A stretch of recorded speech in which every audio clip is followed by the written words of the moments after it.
Hello everyone, welcome to my channel, Brayzen Lady.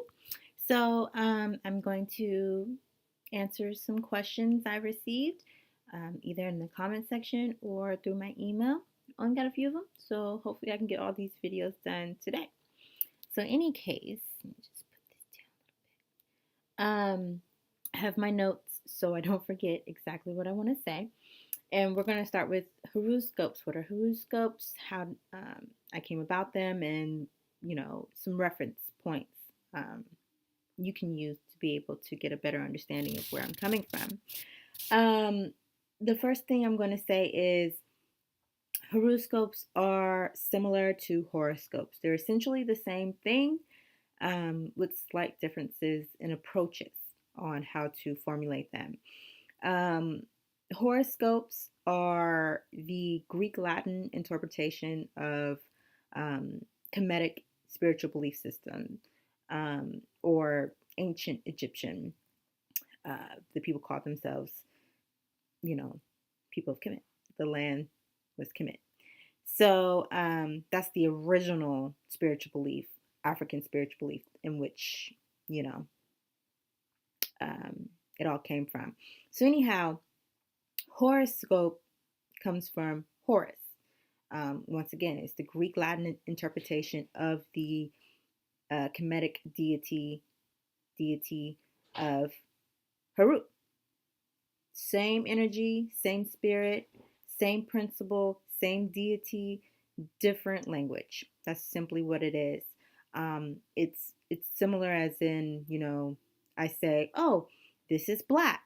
And then someone who speaks Spanish would say, oh, it's negro. Same thing, different language. That's all it is.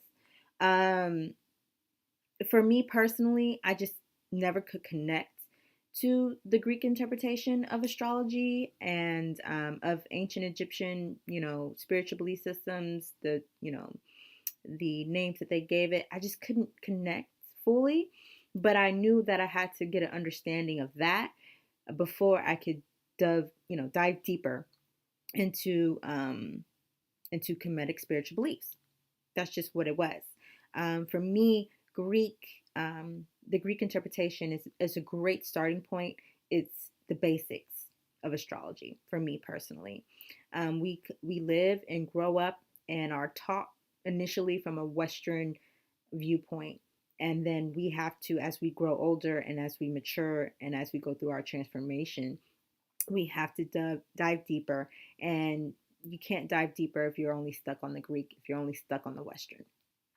So I said, you know what? I'm not going to name it horoscopes. I'm going to name it Heruscopes because that's the original name. So why not, name it, call it by its original name. So I call it Heruscopes. So same thing as far as, it's giving you the energy of the month or the energy of whenever, there's weekly horoscopes, there's monthly. I do mine by the season. Um, I combine the Western tropical zodiac understanding of astrology. I combined it with the Kemetic understanding of astrology. That's all I did. So I go by the seasons. I don't go by the months for horoscopes. I don't go by the weeks. I go by the seasons. So that's why you get Leo season horoscopes for certain signs, Cancer season horoscopes for certain signs, and so on and so forth.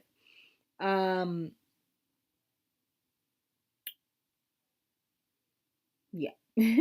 So we all are capable of, you know, formulating our own horoscopes. Um, the basic knowledge um, of Haru is also very important and very needed.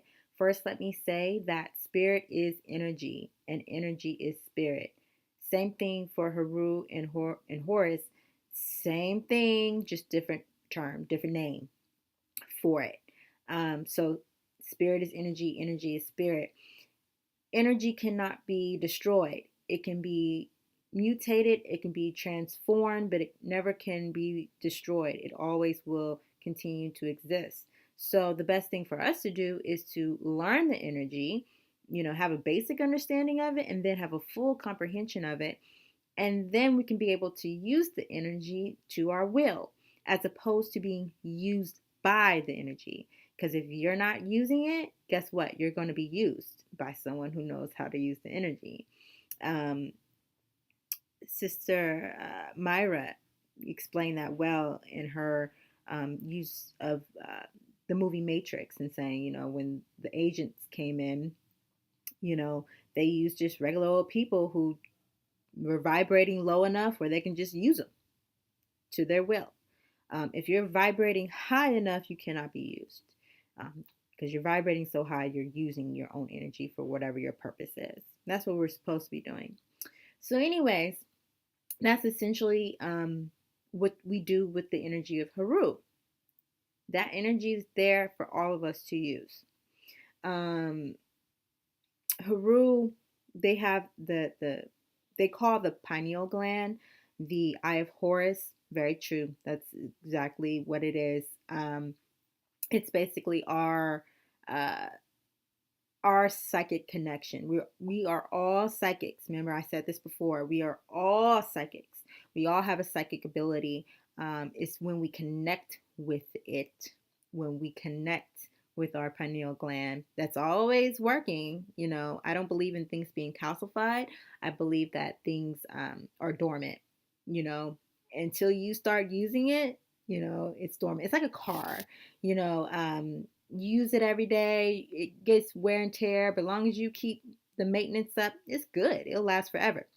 But if you let a car just sit and not be used for a given amount of time, things get rusty. You might have to replace some parts. It's not going to run like it's supposed to because it's been sitting dormant for too long. That's exactly what it is with our pineal glands. It's just been dormant for too long, and we have to reactivate them. We have to get them pumping again. We got to put some gas in our car. And so the Eye of Heru definitely represents, that pineal gland that we all have, all have power to our psychic abilities. We just need to get it pumping. Some things that causes our pineal gland to get blocked and our psychic abilities to remain dormant is that we're not eating right. We're not getting enough greens. I don't care how much fruit you eat. It's about the greens. I'm not just talking about vegetables. I'm talking about green anything. Because the pineal gland, it creates, I forgot what it's called, but it's a particular type of chemical secretion that your pineal glands give out. It's a form of melatonin that it appears black, but nothing is black. Black is not a color. Nothing on this earth is black or white. White is the absence of color, and black is the full absorption of all colors. That's what it is. So it looks black, but it's actually a very, very dark green. Okay, if you get too dark in anything, it will come across as black, right? That's how very, very dark skinned people are really brown, but they appear to be black because there's, it's just an appearance. Nothing is black, nothing is white. So it's very, very dark green. And so that is, it's a part of the chlorophyll. We are a part of the earth, just like the plants. The plants create chlorophyll. It's green in substance. And we actually, when we eat things of the earth, when we eat things from the earth, plants, fruits, whatever, we are adding, power to our pineal gland, and we are, helping it, do what it's supposed to do. Also, you can eat meat, and different things like that. It's a matter of knowing what type of meat you're eating. If you don't know what type of meat you're eating, and I mean, like, if you're going to a fast food restaurant, even if you're going to a regular old restaurant, if you weren't a part of the butchering process, you don't know what you're eating. And I'm not trying to scare people. I'm just trying to be real with y'all. You don't know. Okay, I'm not even going to get into all that. Talk about Heruscopes. So anyways, just be conscious of what you're eating, what you're putting into your body. That does affect your pineal gland. It does affect your psychic abilities. It can hinder it, or it can help it increase. Be aware of how long you are out in the sun. Try to get as much sun as possible. Since we're plants, we need our sun in order to, give us that energy and give us that psychic powers as well. Mm. And just being very aware of what we're doing. Also, when you're going to sleep, be aware of what type of um, environment you're putting your body in. Shouldn't be too many electronics around you. I don't have a TV in my room. TV's in one room, and that's it. I don't need a TV in my room. I don't have that many lights in my room. I use natural lights. I literally only have two light bulbs in my room, one lamp and one, wall light, and they barely come on. I'm always using daylight, sunlight, or candlelight, just because I don't want to hamper my sleep, because that does affect it. Having your phone near your bed, near your body all the time affects your sleep as well. And your sleep is when, your pineal gland is really going into active mode. That's why we go into what they call the dream worlds and all that type of stuff. It's because you're in active mode and your body is in a dormant stage so that your mind can get to work. With the pineal gland, with the Eye of Horus, you're dealing with the six senses, and so that's the sense of sight, touch, hearing, thought. I'm missing some. Oh, taste, um,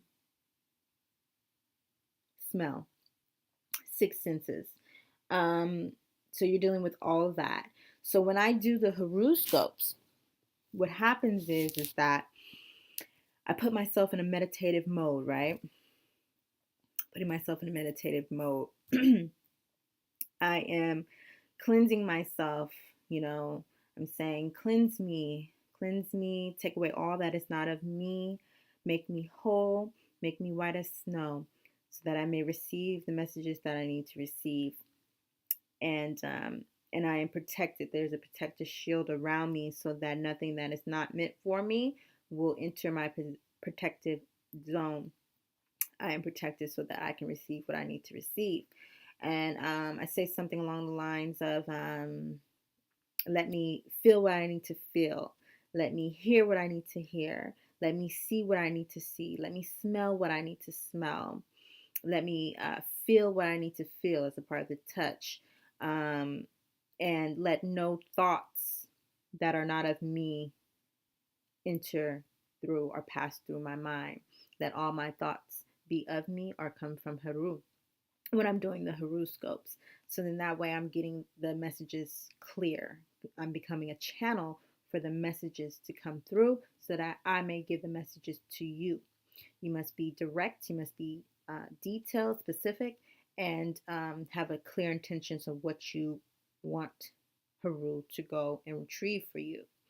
Heru is represented in Kemetic astrology. Heru is represented as the falcon. That's a bird.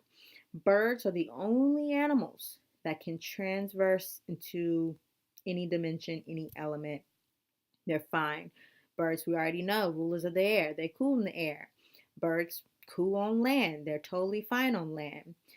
That's, earth, air, or wind. Birds are fine in the water. Yet, if you've ever lived around the water, ocean, whatever, you've seen them seagulls, they dive into that water and they will swim for a little while until they get what they need to get, and they back up in the air. Ducks, water. Like birds are fine in the water. Birds are fine in the air. Birds are fine on the earth. So what does that leave? Fire. Well, that's when the phoenix comes into play. And there is the phoenix representation in all indigenous cultures and traditions. So that's why the bird is so powerful when it comes to our psychic abilities and connecting and being able to retrieve that information. Heru goes into all dimensions, into all planes, to all elements. It can get anything that needs to be got. So that's, I envision him perched on my shoulder and ready to receive the orders. And then I say, all right, Heru, let's just say for Leos, all those born under the star of Leo, Haru, go retrieve for me. And I'm very specific in what I want because he can bring back anything. He can bring back anything. If you're not specific, he'll bring back anything. So I'm very detailed in what I want. I always say something along the lines of what are the obstacles that are along the path for this sign? What are the things that they need to prepare for because this is along the way? You know, specific things that I need him to bring back to me. Messages loud and clear for me to give to you all. It reminds me of that commercial. It's like Doritos commercial where the guy, he's like, he realizes his dog, if he tells his dog to go and get something, he'll go and get it really quickly. And so first he starts out with a Dorito chip. Then he says, oh, okay, give me a whole bag of Doritos. And the dog does it real fast. And then he sees something that he wants off quick. And he's like, oh, and then he's getting ready to say what it wants, but he doesn't finish it because he really didn't think it through. He was just so quick to get what he wanted.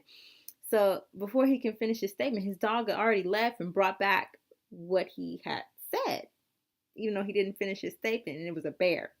Because he said, I want a bear, and he's about to say basically a bare naked woman, basically. But all he could get to was bear, and the dog brought that a bear and tore his ass up. So that's a great example of what happens in the spirit realm when you're dealing with spirits, especially any spirit really. But sticking with Haru, you got to be clear, you got to be intent filled. You got to already know what you want before you speak through your mouth, because he can bring back whatever you asked for. But if you're not clear on what you want, you're gonna get something that you really didn't want. It's what you asked for though. It's not really what you want. So anyways, that's pretty much the horoscopes in a nutshell.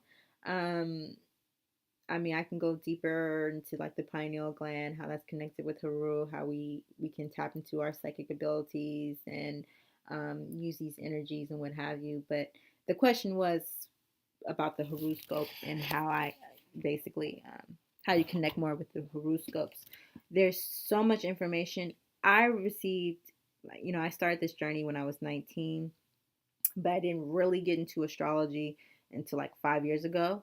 So it's just really a combination of all this information, all these books I've written, all these books I've read, as well as me having conversations with elders, with just different people, period. And just me just accumulating all this information. I'm an Aquarius, I can't help it.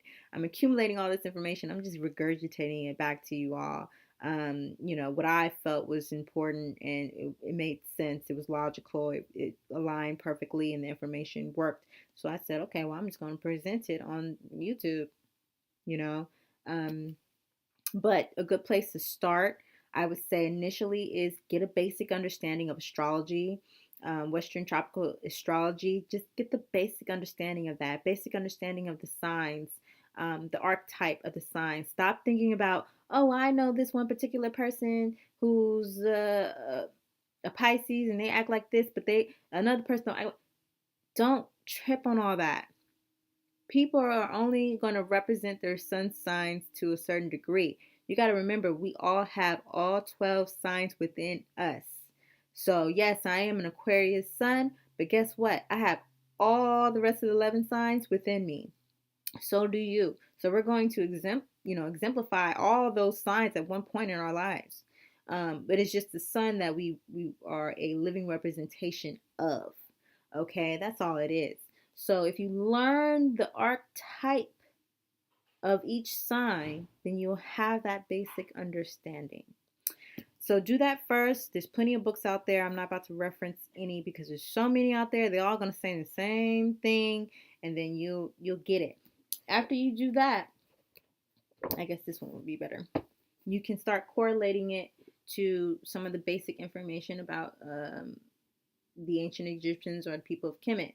This is a great starting book. It has a lot of the Kemetic names. It has that in here. It has a lot of information in here, actually. But it's a great place to start. Nile Valley Contributions to Civilization by Anthony T. Broder. So this is a good place to start for those of you out there who are interested in getting into it. Yeah, great place to start. Another book to get into, to really get into the mysteries or see the correlations between the Greek interpretation of what they learned from the ancient Egyptians. Stolen Legacy, George G.M. James. Another great book to get into. He's only really going to concentrate on explaining the Greek philosophies and how they got it from the ancient Egyptians, the people of Kemet. So this is a good place to start as well. It's an old ass book written hell long ago, and people like totally don't even talk about it like they should. It's a great starting point. It's a great book to start with, and I recommend getting the one with the new introduction by Professor Menu and Pym, because he basically explains how the book fell short of getting into the actual mystery schools of Egypt, ancient Egypt of Kemet. But it does at least give you an understanding of how the Greeks came up with a lot of their philosophies. Great book to start. 2 great books. And I hope that answered all the questions. If there's more questions, just leave them in the comment section below, and I will answer it as to the best of my knowledge and ability. But with that being said, off to the next question. I'll see y'all in the next video.